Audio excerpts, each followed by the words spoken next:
Welcome to episode 133 of the Muck Podcast, a member of the Odd Pods Media Network. Listen in as we discuss the dark and sometimes weird true stories in American politics. I'm Tina Jaramillo. And I'm Hillary Doherty. Hillary!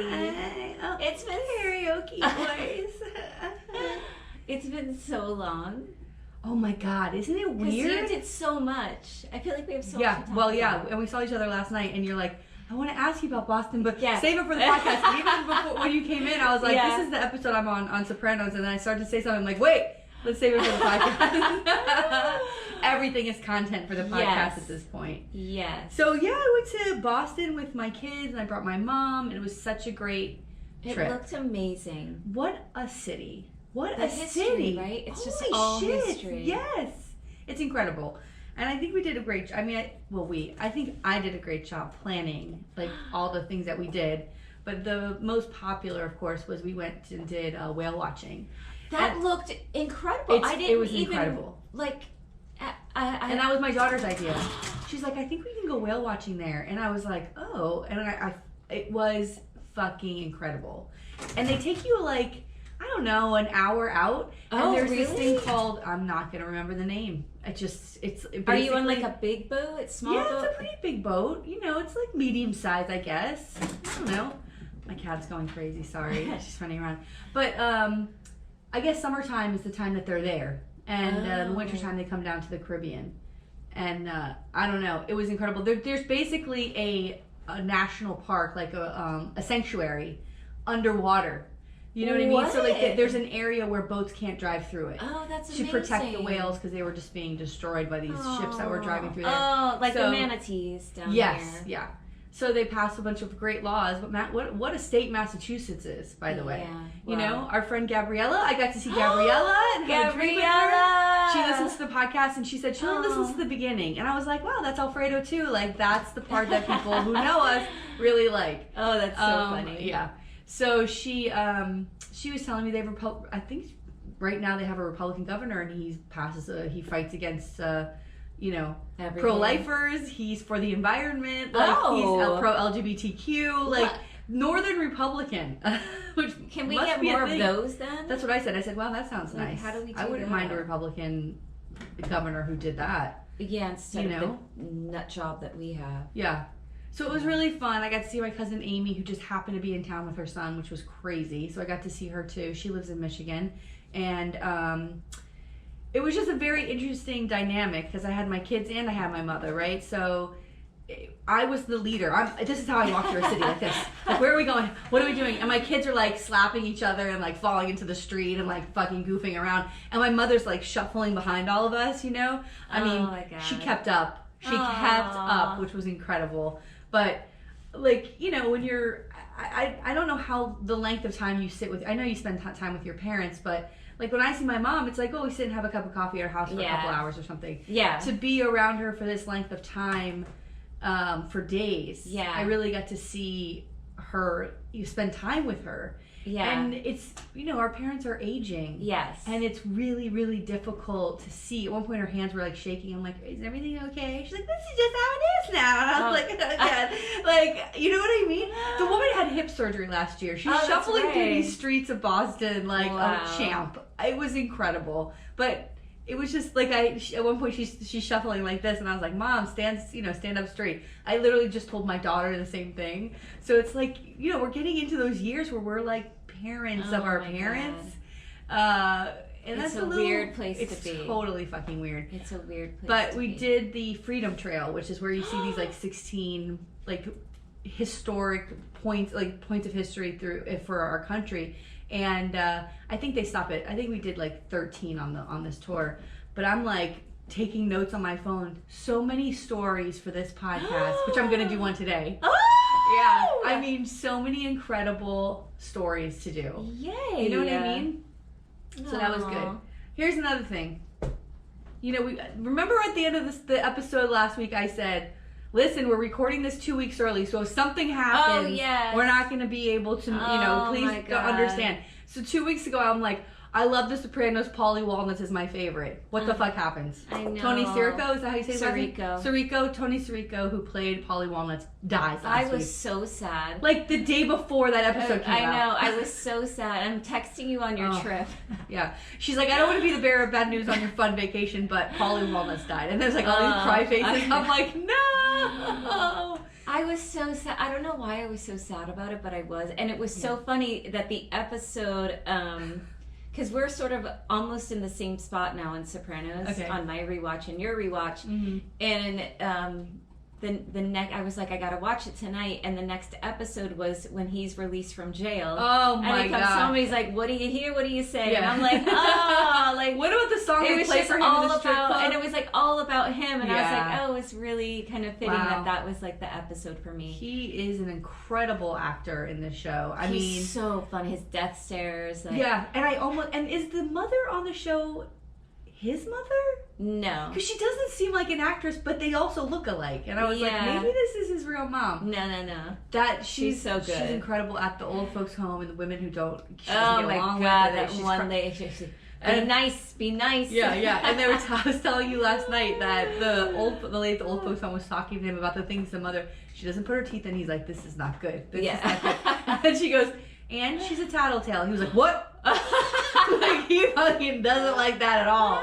Oh my god, it's so good. Oh, and I wrote down a quote today because now Pio, Tony's horse, has died, and he's sitting there. He was telling, Furio's father dies in Italy. Yeah, he comes back and he's crying, but really he's crying because he wants to fuck Carmela. Yeah, and he wants to be with the boss's wife, right? Yes. But he's crying and he's like, "Oh, I'm sad for my father." And Tony goes, "Well, you're gonna have to get over it, right?" Yeah. Very next scene, Tony's in the psychiatrist's office crying like a bitch about this horse. And I was like, oh my god, he's so funny. What a fucking personality. Anyway, he's all sad about the world and 9/11 has happened, which they put in the show, right? And so this is a quote he says, "It's like some asshole stalking the whole human race." I fucking love that. I fucking died. I died. Oh my god. Because when you're like a sad and depressed person, like everything is sad. Yeah. You look at all of the world's problems and you're like, maybe somebody's just has it out for us. Yeah. And I feel like that's how it is lately in our world, you know? Yeah. Like it's just like nothing. In the political world. Like where are the good things? Tell me some good things. Well, and he's just, I don't know, I mean, little kids, animals, but like he has no sympathy for Furia. Like he's just... And she tries this, the psychiatrist is like, he is a horse. And she goes, what the fuck's wrong with you? Oh my god. It's so fucking good. Pie oh my. Oh my god. What else was I going to tell you? Oh, so, I mean, speaking of good in the world, Lil Muck came out, which was amazing. God. Lil Muck came out last Friday, and people loved it. Someone sent me a message and like, I'm now a huge fan of Lauren Book. And I'm like, I fucking love this. She's so incredible. I'm like, it's the authenticity for me. Yeah. You know what I mean? Yeah. Such a great episode. Yeah, I thought it was a great episode. I when I edit it though, the audio, I start to get a little twingy, like when something, because it was through Zoom. Oh, that's right. So the little bit of like you hear the vocal, the audio didn't come through clear, and I'm like, oh god, like it only happened a few times, but it's enough for me to like, I hate it. I hate that. But what are you gonna do? What are you gonna do? That's what when Tony's mother died, every time, oh, I'm so sorry. What are you gonna do? What are you gonna do? What are you gonna do? You know what I mean? Oh my god. It's so good, Tina. So and what good. else? Well, we did karaoke. We went to karaoke last night. Hey! So on Thursday, I sent a tweet to our friends at Beard Owl and Infectious Groove who go to karaoke every Friday. And I live for it. I look at those videos every Friday night. I'm like, well, let's see what Lauren and Russ has done tonight. And I was like, I sent them a tweet and I was like, we're doing karaoke, so like, we're watching you. We're going to put some videos up. And Tina, I sent you a voice message. I said, I just started a karaoke war with Beard Owl and Infectious Group podcast. I said, so you better bring it tomorrow, bitch. It was fun. And you did. We did 90s. Oh, only 90 songs you were allowed to choose. Yeah. So good. But most people in the bar were doing 90 songs. Yeah. I think they were, we are trendsetters, basically, is how that goes. And you did, Tina, this song, to me, Blind Melon, No Rain, is so Tina. You know, like the whole thing starts up and it's just joy and it's happiness, and that's how I feel about you. And also we had a special guest. We had a Tina's special husband. guest. Yes. He never comes out. He likes to make his music. He likes to be home watching Dumbledore / Lord of the Rings. Yes. And he comes out and he was a star. He's like you. By the way, the whole bar, every time Tina comes up, Tina, the whole bar. It was so weird. Like, because you brought that joy. You know what I'm saying? We had that front table. They fucking loved you. Oh my God. And you went over and sang to them. Like, you made the whole thing. It was so funny. And then Tina's up there singing, and this got a Stugats. Comes up to Tina's husband, is like, "Are you single?" And he's like, "Ah!" And he has this big curly hair. She goes, what did she say to him? You look like Howard Stern. And he's like, what is it, the hair? Yeah, of course, what else would it be? It's the fucking hair. I said, this is why he stays home. I said to him, this is why you can't leave the house. You got too much going on. It's that oh my God. What is it? Kramer had it. Yeah. On Seinfeld. Oh God, what was it? Some sort of curse. Because of how handsome he was, all the women wanted him. That's what he has as well. Yeah, he's so funny. But yeah, I was happy he never really comes out, and like I told you when you got here, he was like, it really seems like all of you really like each other, and that, I think it's hard for him with like friendships and stuff, so he likes seeing it. Yeah, he's a bit of a loner. Yeah, but he fucking did it. It's funny. Like, pictures of beer, he's bringing beer over. I mean, he was having a time. He was having a good time. He was having a good time. Yeah. I mean, he's a fun person. Yeah, he is. I mean, every time I talk to him, he's funny. He makes me laugh. Funny. Yeah. So that was fun. So I did Tom Petty. Yes. Last Dance with Mary Jane, and then you and Emma and Nancy and I did God. Hold On by Wilson Phillips. What was your last song? I'm so bummed. I went up and I asked, and he was like, some guy was the last one. He started going through. They had a long line of songs coming up, and Tina's like, I got it was 12:30. Yeah. And well, Manny was like, he was like at the point with the beer. He's like, I can't. Yeah, it's enough. And so. And I was like, but I have to hear Hillary. Yeah, the guy's like, oh, she's not going to go. There's too many people in front of her. But everybody had left. So I started going through the list. And I was the last one. And I did No Doubt Just a Girl. No! Honey. And Emma came up and Nancy came up and sang it. I'll have to get the video and send it to you. You guys are so cute. Yeah. Emma. By the way, it's like, take away my rights. I was like, and I said, fuck Florida. And the karaoke guy didn't seem to like that. Remember when he was calling every time someone would come up, he would call them a patriot? So I think he might be. No! I think he might be a MAGA guy. I think he might be. I didn't even realize he was not calling happy. People patriots. Yeah, he was doing that like the first couple times we went there. You know? I know. So, but we need a new karaoke place. So we can always go to Brewfish. Yeah. But fucking Manor Lanes is a shit. I know, I love Manor Lanes. Screw him. Yeah, we'll just have to sing. Well, next time we go, I think we're gonna do 80s theme. Yeah. Oh, I already know what song I'm doing. Of course you do. Oh my God. Oh my God, it's gonna be so funny. Yeah. So that was it. I mean, it was a very good night. Well needed, like, needed. Yes. To blow off a little bit of steam. Yes. And I guess that's it. That is it. Well, are you ready? I'm excited to hear this story. Oh my God. Oh. I did see Lauren Book. I wanted to tell you this. That I saw Lauren Book at the Dolphins meeting because we endorsed her this week. Yes. And she came over to me and she's like, how's it going? How's everything going? And I was like, yeah, it's good. It's fine. She's like, what, is there anything fun going on? I was like, I only go roller skating for fun, so I don't know. She's like, oh, takes her phone out. She's like, when do you do that? I cannot wait to see you and Lauren Book. Do you think she'll show up? I told her, I'm like, I can't go this Thursday. Oh, because we recorded a podcast. God. We recorded a guest episode. An amazing. Oh, fuck. I can't believe we didn't bring this up. Yes. SOS Pod. Amazing ladies. Love them. Amazing. Molly and Alyssa are so fun. Adorable. And smart. Like, so fucking smart. Beautiful. Like, they're just, and they live in a blue state. Yeah, they live in California. And they needed to do Thursday at 9, and I was like, all right, I will not skate tonight for this. Yes. But it was great because they really wanted to talk about Florida and how fucked up it is. And literally we're looking at us like, how do you live there? Yeah. Like, do you feel safe? And we're Yeah. like, no, everything's fucked.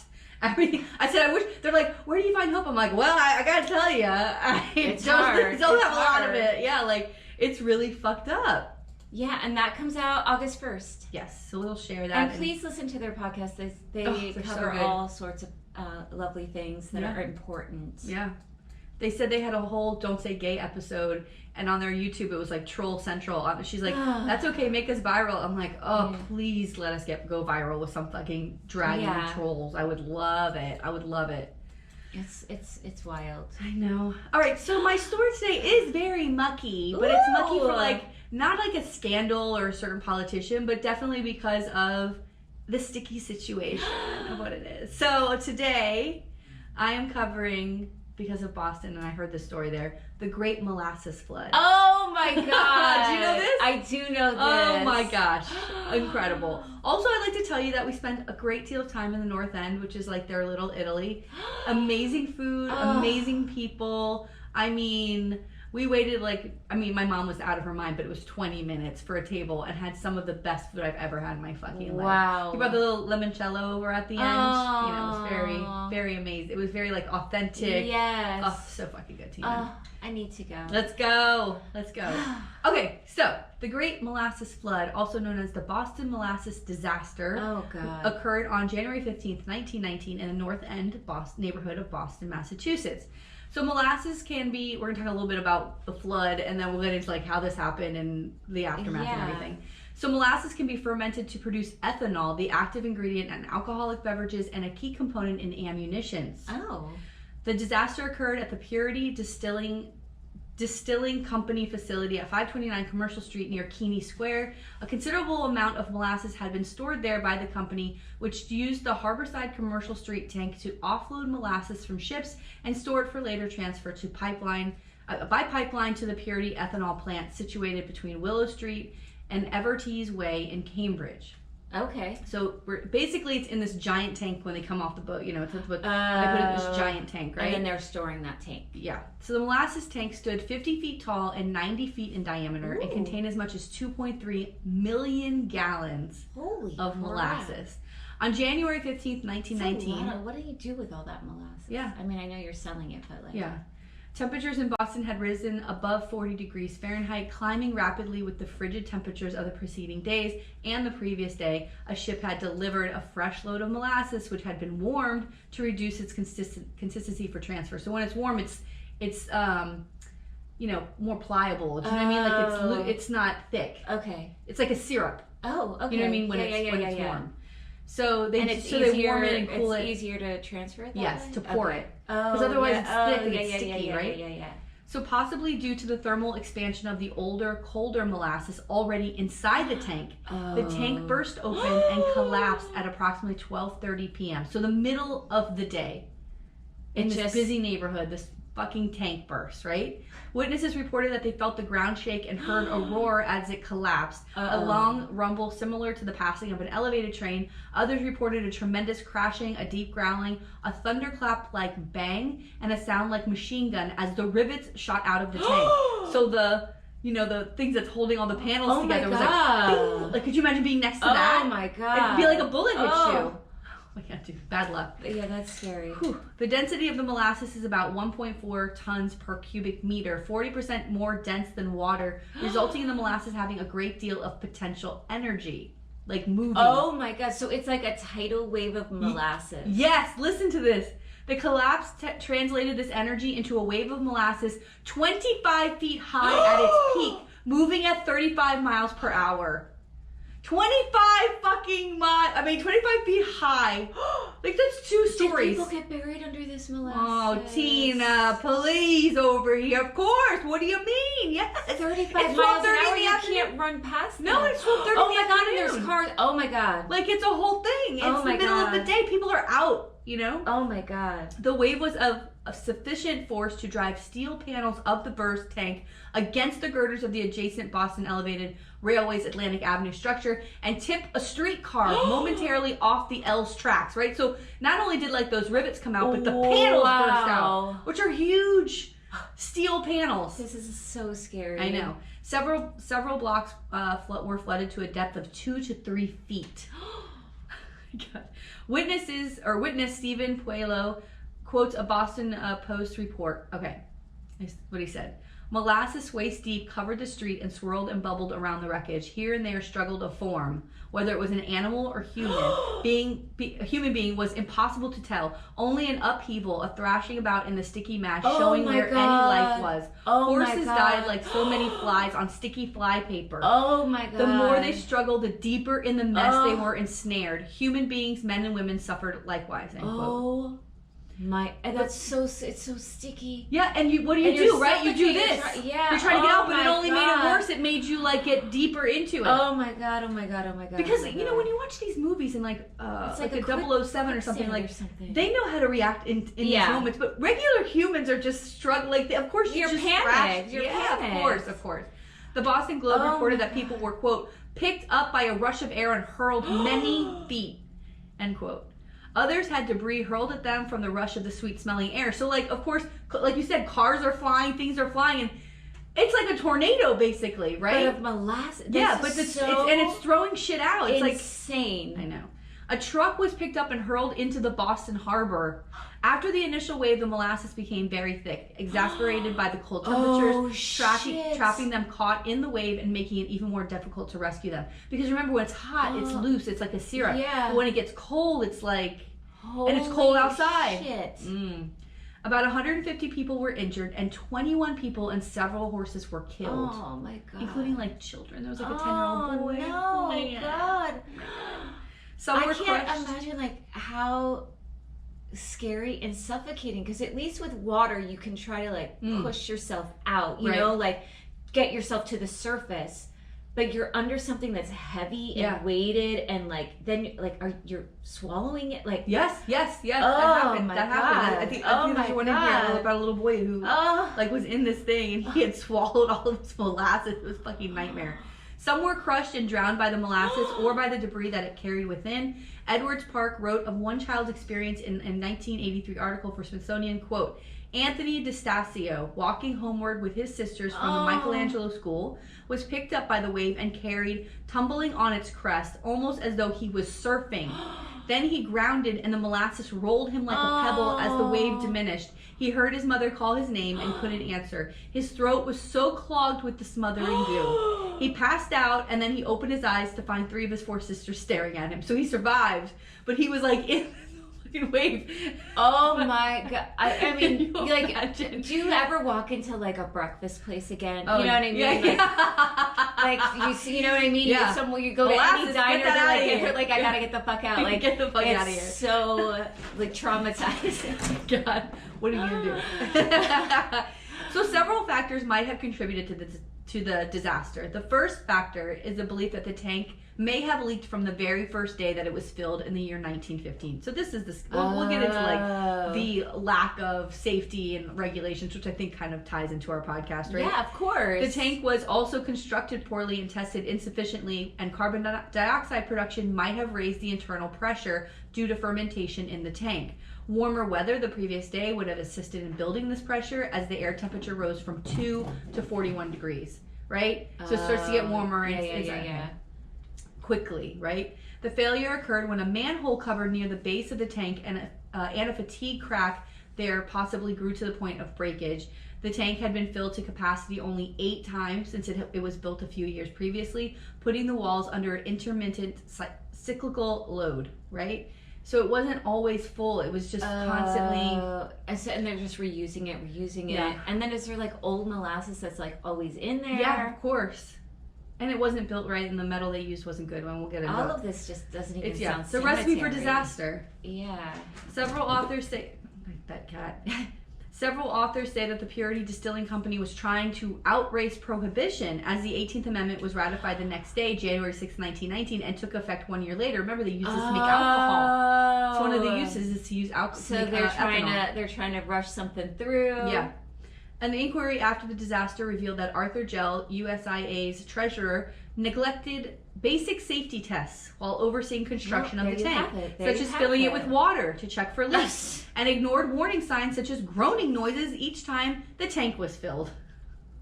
What is wrong with people? He had no architectural or engineering experience. Oh. Which makes sense. Put some water, fill it up with some water, make sure nothing's coming out, right? That makes sense. Before you fill it with molasses. Kind of easy to do too. Please.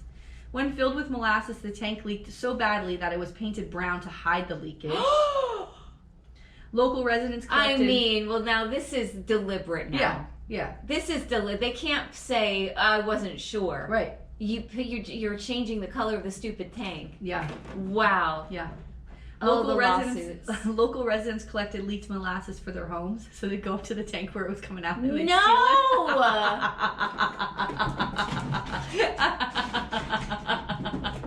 It was the times. It was 1919, you know honey.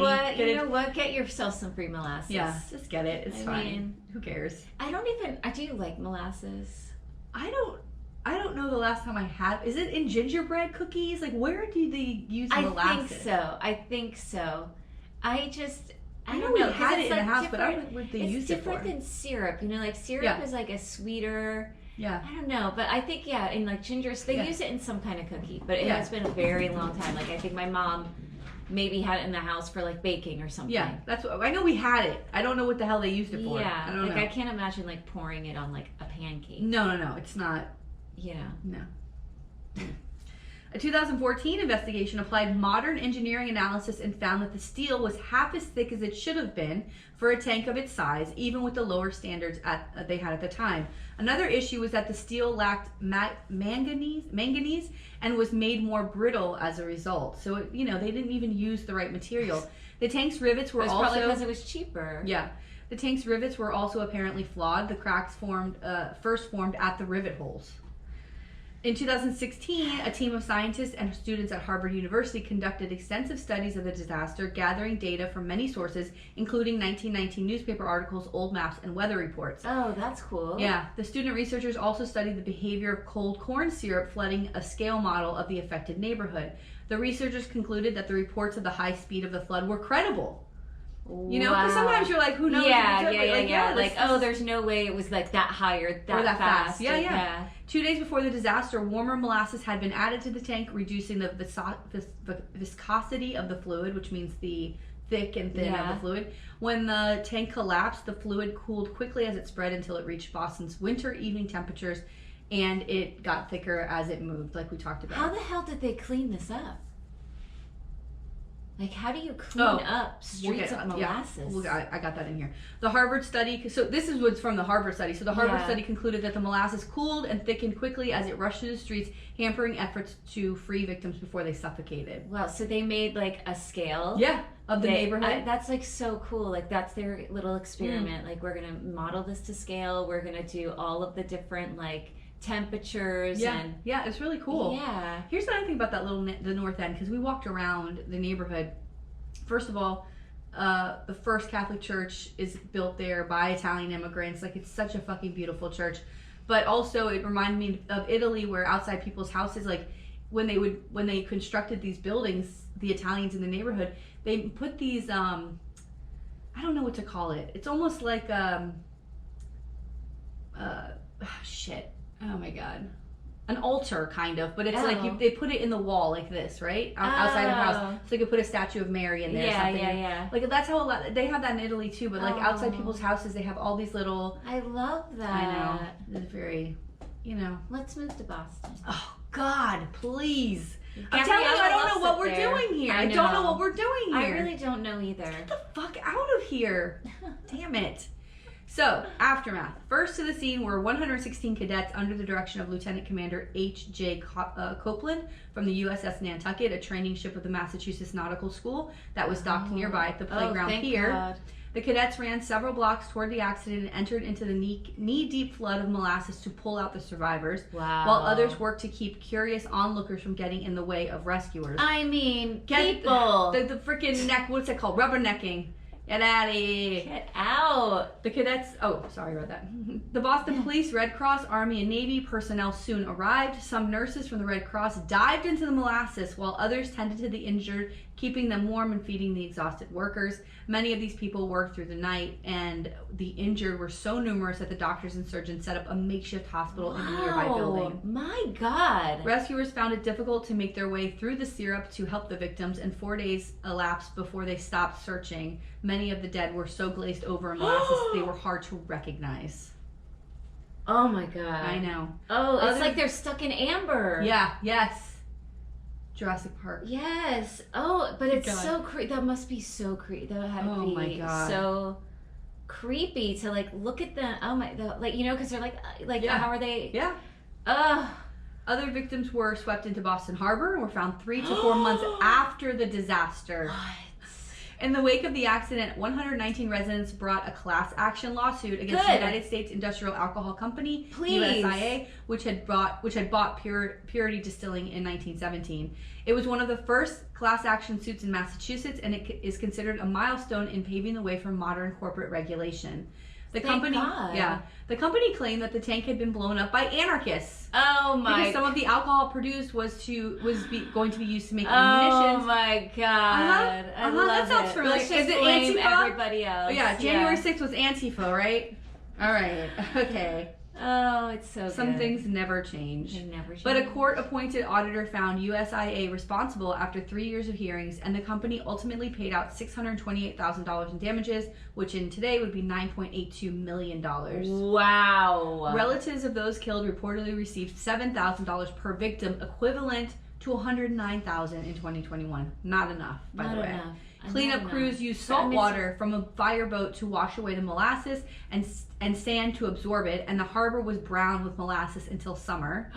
The cleanup in the immediate area took weeks, with several hundred people contributing to the effort, and it took longer to clean the rest of Greater Boston and its suburbs because they're cleaning, but it's like all the water is going throughout the city. Oh my God. Rescue workers, cleanup crews, and sightseers had tracked molasses through the streets and spread it to subway platforms, to the seats inside trains and streetcars, to pay telephone handsets, into homes, and to countless other places.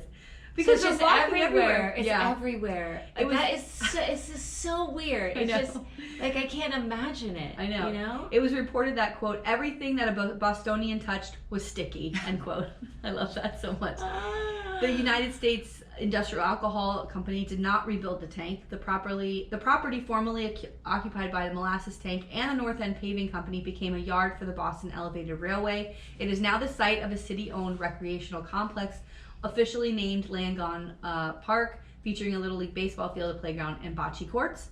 That's how I knew about this. I saw this plaque, a small plaque at the entrance to Pupilo Park, placed by the Bostonian Society, commemorates the disaster. The accident has since become a staple of local culture, not only for the damage the flood brought, but also for the sweet smell that filled the North End for decades after the disaster. Whoa. According to journalist Edwards Park, quote, the smell of molasses remained for decades a distinctive, unmistakable atmosphere of Boston, end quote. That gave me goosebumps. Like, decades. It still smells like that. I feel like, again, like the people traumatized by it. Like, how do you just smell the air? Oh my God. Isn't that crazy? That is a wild, scary story. I know. It's so scary. There's, by the way, so many stories in Boston, like I said. There's one that I'm going to cover that I think is incredible. I don't know if I'll do it soon, but I have it in my back pocket. Basically, Benjamin Franklin, he had all these siblings, but he had a sister named Jane, who was like, he considered her a genius. Like, but you know, as a woman, she wasn't given the same opportunities he was. But a lot of times when he struggled with his theories or his inventions, he would write her letters, and she was like, well, try this. And everything always worked. Like, she was this, like, one of his most trusted confidants. Yeah, and nobody knows who she is. And nobody knows who she is. I hate everything. I know. I really do. Incredible. All right. Are you ready? Yes. Oh! All right, so I did this story sort of, not like in honor of Tony Sirico, but I wanted to do sort of like a corrupt Italian official. All right. Just to, and I got the pork store. Yes. The beautiful. Can we see it? You might have to close this for a second. That Hillary got me, Satrials. So I got my Adidas tracksuit pants on. Like I'm just trying to honor the moment. So oh, thank God. All right, so today I'm going to tell you the story of former Ohio Commissioner Jimmy Dimora. Ooh, I mean, right there with the name. Jimmy Dimora. A friend of ours. So Jimmy Dimora was a beloved county commissioner known for being the life of the party. But the party ends with his involvement in the largest criminal corruption case in Ohio history. Wow. Yeah, it's a fun little short little story. Let's do it. All right, so our story takes place in Cuyahoga County, Ohio. And this is sort of at the tippy top of Ohio on the northeast side. Okay. And it's up by Lake Erie.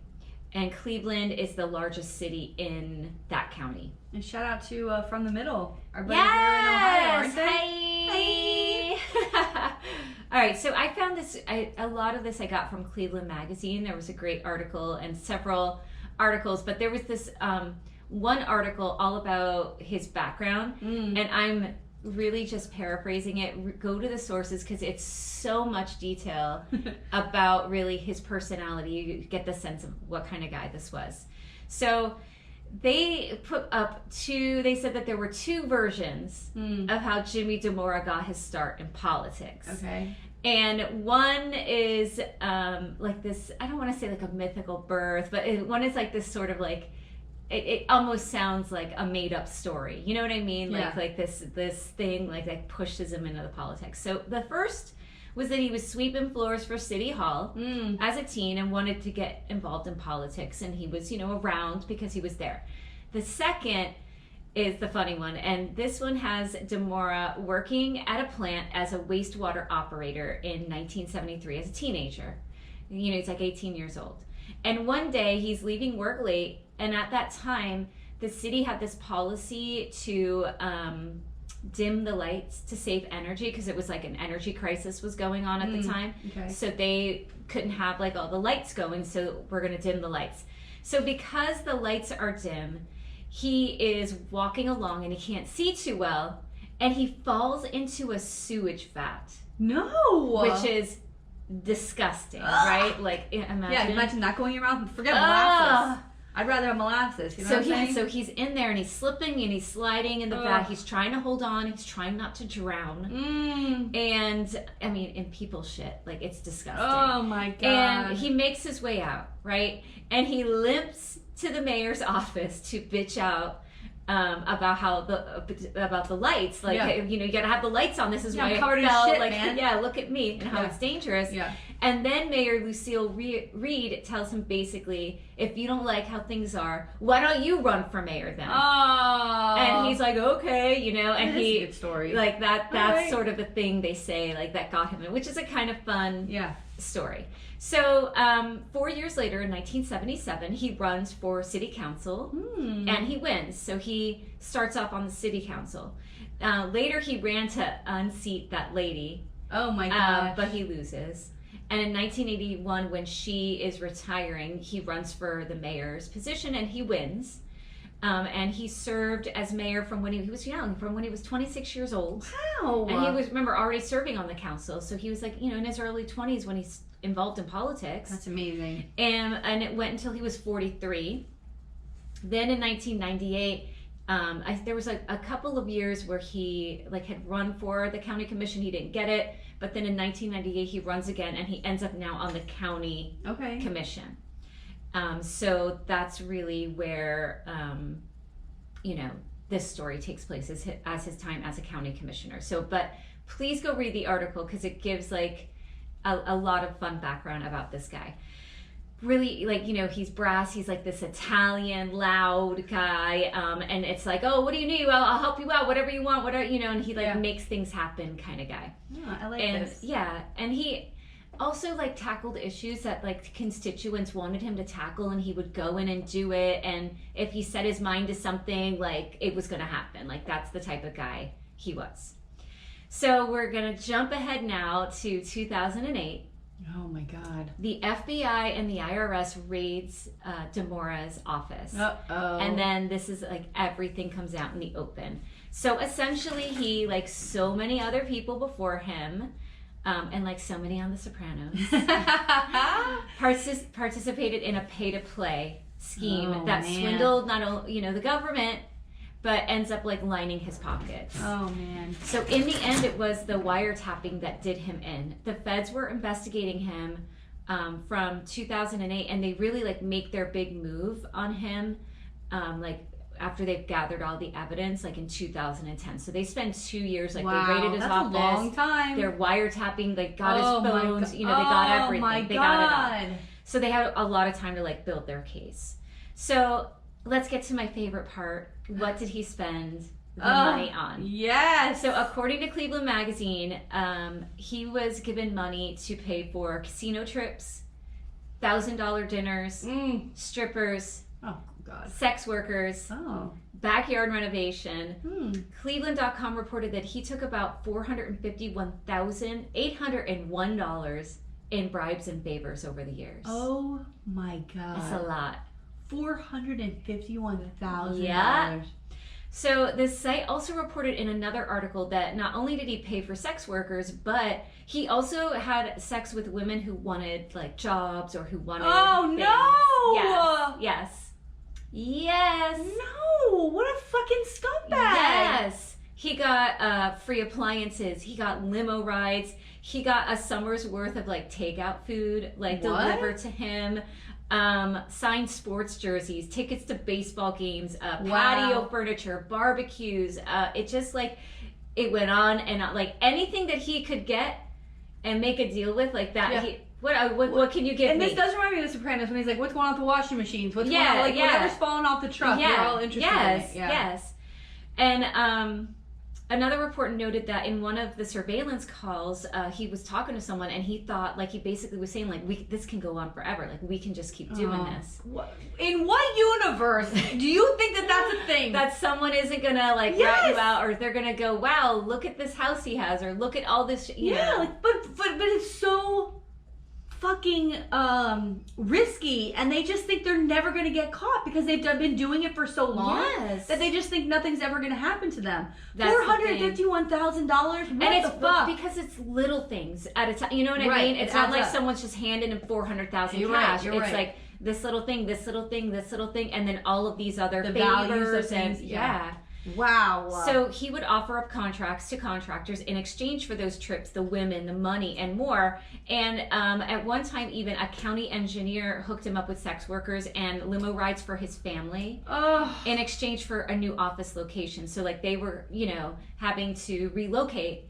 And I guess he wanted to relocate in a certain place or whatever it was. And so he hooked up Dimora, with all of this stuff. Wow. So that he could get it. And Dimora said to the engineer on a call, quote, "I appreciate your due diligence on this for me." Thank you. You're a good man. Thank you. Oh my God. The engineer, of course, had to resign once everything came out, all because it was all of these, it was contractors, real estate appraisers, engineers, anyone that he could trade with. He saw an opportunity. Like, that's who he was. Well, also, not to keep talking about Sopranos, but whatever. But there's an episode with the councilman. Yes. And the black man they did the houses the HUD. Yeah. And they were like fighters in the 70s together for like rights and things like that, like civil rights. Yeah. And he's like, "What happened to us?" He's like, "Hey, everybody's doing it. We're going to be the only people not doing it." And I don't know. Maybe that's a thing. Well, it seems to be. It seems to be. God. And he was like a big time Democrat, like union guy, the whole thing. Listen, it doesn't matter. Greed does not know party. Yes. Yeah. And you know what? They're both damn corrupt. You know what I mean? Like that. Like we please don't get me started on these fucking incompetent assholes. All right. So the charges. There was a long list of charges, several counts in like all of these categories. So the most, of course, was the bribery charges, and there were several different bribery charges. False statements to the FBI, false statements to law enforcement, conspiracy, mail fraud, tax fraud, and obstruction of justice. Dimora, of course, denied the charges at first. According to Fox 8, he once told reporters, quote, "I'm not an angel, but I'm no crook. I'm not doing anything different than any other public official does." I mean, he might not be wrong. I mean, I guess, but he's going a little too far. He's going a little too far. Like, what do you think about someone who like lets someone buy them lunch? Yeah, I mean, you're not allowed. You're not allowed to do it. But is that if it's just a lunch? If it's on your time as your official capacity, you can't accept it. But do you see a level of difference, or do you think they're just both wrong? I mean, I think they're both wrong, but there's a definite level. Like, it's not the same as, like, but then it's like, okay, they bought me lunch. Like, they're trying to curry favor with me. Yeah, that's what I would, yeah. He also said, once arrested according to fine law, quote, "I'm not guilty, and I'm going to defend it. Fight it tooth and nail. And I believe that you'll see at the end of the case, once the evidence is produced by our side, that it's a whole bunch of people that got in trouble, that made up lies, that were cut deals with the federal government to get less jail time." So basically he's like, everyone's ratting me out. It's not about me. Like, this is all, they're out to get me. And then during a court appearance in 2010, Dimora kept it cool. He would, he dressed always really nicely. And Cleveland reported that he said, quote, "It's a beautiful day in Cleveland, Ohio." And as far as resigning as county commissioner, he said, quote, "I've had a great tenure, and I'm going to finish it out." Oh, so he's like, gosh. "I'm not resigning. I'm not leaving. Of course not. Like, I didn't do anything wrong. Like, here I am. I'm your guy still." Like, that was just him. And then the county treasurer at the time, Jim Rokaikis, felt that Dimora should step down amidst the charges. A lot of the people in the city were like calling for his resignation, constituents, Come on. And he said, quote, I think there are a lot more indictments coming. Dimora has every right to defend himself in court, but he and Russo, this other guy that was involved, would have done us a great favor if they had stepped down along the way. I'm sure he will stay and collect every last dime of taxpayer money." Oh. So that was like a step out. So he ends up being found guilty in 2012. This all happens in 2010, and you know how it is. They got to get the trial and blah, blah, blah. And he was found guilty of 33 counts. Holy shit. 33 counts, which included the racketeering, the bribery, the conspiracy, a Hobbs Act conspiracy, and the tax charges. Oh my God. He was sentenced to 28 years. One of the longest sentencing for this type of stuff. Wow. But he was kind of upset. He's still upset about the sentencing. He's still around? He's still around. Is he's out now? No. Oh, he's still no, because this, remember, it's 2012. Yeah. Whoa. So some of the aftermath with this is the county moved from a commission-based government to a county executive. So it moved from like 3 county commissioners to 1 county executive person and an 11-member council. So they reformed like the way that they ran the government, I guess. So he would, like, maybe one commissioner wouldn't have so much control, or And just this year in 2022 in June, a judge reduced his sentence to 23 years. So he got 5 years shaved off, but he's still serving double what others who have had similar corruption charges have been given, according to WKYC. And the article noted that stats from the Federal Sentencing Commission showed that the average sentencing for a crime like Dimora committed received an average of 12 years. But prosecutors noted that the, quote, egregious conduct of Dimora is what led to the heftier sentencing. I mean, come on. So he still has 13 years left, and he's in his 70s, Oh, man. Or no, he's 67. I'm sorry, he's almost 70. Still. And so that's one of the issues, is that he is 67, and the failing health and this, that, and the other. He wanted to be released since he's already served 10 years. He's like, let me out already. I think let him out. And Dimora's response to the review of his sentencing was, quote, disappointing to say the least. I mean, 5 years, it sounds, it's good to get something off, but that's not nearly close to what it should be. And I don't know, why it, maybe like they were just really pissed at like his attitude, and I saw one article was like, if Dimora just would have apologized or had some, or something like that, had some remorse, something, you know what I mean? So I think that there's all of this other stuff added to it, is his attitude. Yeah. So some points of interest, and this made me laugh so much. The Cleve scene wrote about the tapes, and where Dimora and one of his cronies, that guy Frank Russo, among others, are talking. And the article makes a point to note that Dimora is Italian, Oh, boy. And the tape, and they say that the tapes make it very clear that he's Italian. And they have this is a paraphrased version of what was on the tapes. Okay. No, this fucking guy over here with that fucking thing, no. What are they trying to do? That won't work. This fucking guy over here thinks he can do that? No, this fucking guy, I tell ya. Like, that's like they're so sifting through all of that. It's like, so good. Imagine listening to hours and hours of tape. Oh my God, I would love it. I'm watching Sopranos. I know exactly what it's like. This fucking guy, no. Yeah. He wants to do that over there. What? This fucking thing. Like, and how do you get anything out of that? Like, what does that even mean? Yeah. Oh my God, that's my favorite. It is so funny. Come over to our friend's house, the contractor. Like, that's how they talk in Sopranos. Like, they know who everybody has based on these small little clues. It's so good. Yeah. And then he reportedly said in court, quote, "What all of us should be worried about is the fact that American citizens have to be worried about their phones being tapped, their children's phones being tapped, and their spouses." So he's like, pissed off about the lack of privacy, but, you're scamming money. Yeah. So here's another thing I found interesting in the story is that the magazine reported that Dimora was this, big shot Democrat. He had the unions, the city officials, grassroots Dems, like all of these people on board with him. He helped build like a democratic machine, like in that area. That let the Dems gain power, but he was shady. And so disappointing. And I think the thing that I think is the interesting is to remember is, like we said, like, we can't just hold up Democrats as like they're the good ones and the Republicans are the bad ones, because there's really shady. We see this in politics just on the local level, right? The behind the scenes stuff about it's not a level of corruption like this, but people who try to put their hand and control what's happening, right? Because of, I know this one, this is who we need to get up. And what are the motivations behind all of that, right? And like, I feel like naively, prior to being involved with this, I always was like, well, the best man wins, like best person for the job, like that should be the person, the best candidate. But it doesn't work that way, because the best candidate may not have all of the support network that's needed to help them win, and someone who maybe isn't as good gets it because of everyone that they know. And it's frustrating to witness the process happening.